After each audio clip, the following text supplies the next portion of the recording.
Take part A out of the box. It comes with a mixing stick. Part B is the catalyzer. And part C is the reducer. You can use the cardboard box as an absorbent sheet on your work table, with a plastic cover on the table as well to protect it. Open the box, put it on the table open and face down, then install part A on top of it. Each container is well sealed.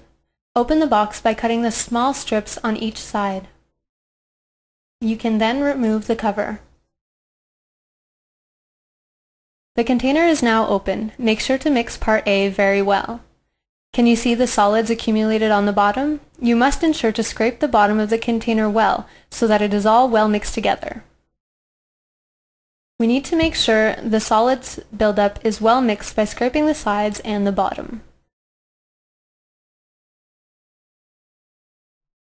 Now add your urethane catalyzer, part B. Open the bottle and pour out half to begin with.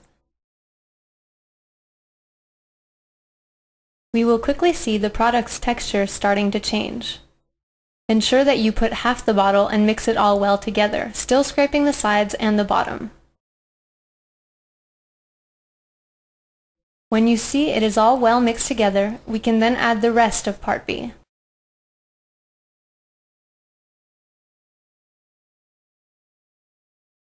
Everything is measured to exact quantities. We can now see the product whitening and becoming milky. That is the catalyzer at work. Mix it all for a few minutes. After having added our catalyzer, you may start on the last part, part C. This part is the reducer that will permit you to dilute the product, making it very liquid and thus easier to apply. The cardboard laying on the table is now very useful, as it will absorb the few drops that could fall out while pouring or by mixing the product. Instead of landing on just the plastic, it is absorbed by the cardboard, thus enabling us to just throw it away when we are finished mixing. We can then continue working on our table to mix the other products, if we have a large surface to cover. To see if our product is ready, scrape the sides and bottom and see if our stir stick has any buildup. It needs to have a uniform texture. If these requirements are met, it means that the product is ready to be spread. But let it sit for a few more minutes so as to let any bubbles that could have formed in the mixture surface. When we see that our mixture has a nice uniform texture, let it sit for 5 minutes more. Don't forget to put the lid back on so no dust can fall into the mixture. Another important step consists of verifying and detaching any stray strands on our brush that could easily come off and find itself in the finish. Take your 18-inch roller, which goes very well on a smooth surface, like the one we will be working on.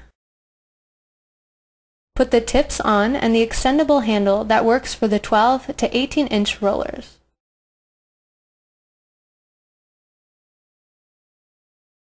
As before, verify and detach any little strands by rolling it on some adhesive tape, for example, masking tape. After having disposed of the microfibers on the roller, go back over your floor surface to remove any particles that may have gathered during the drying time of our sealer. We can remove these particles before rolling on the urethane finish.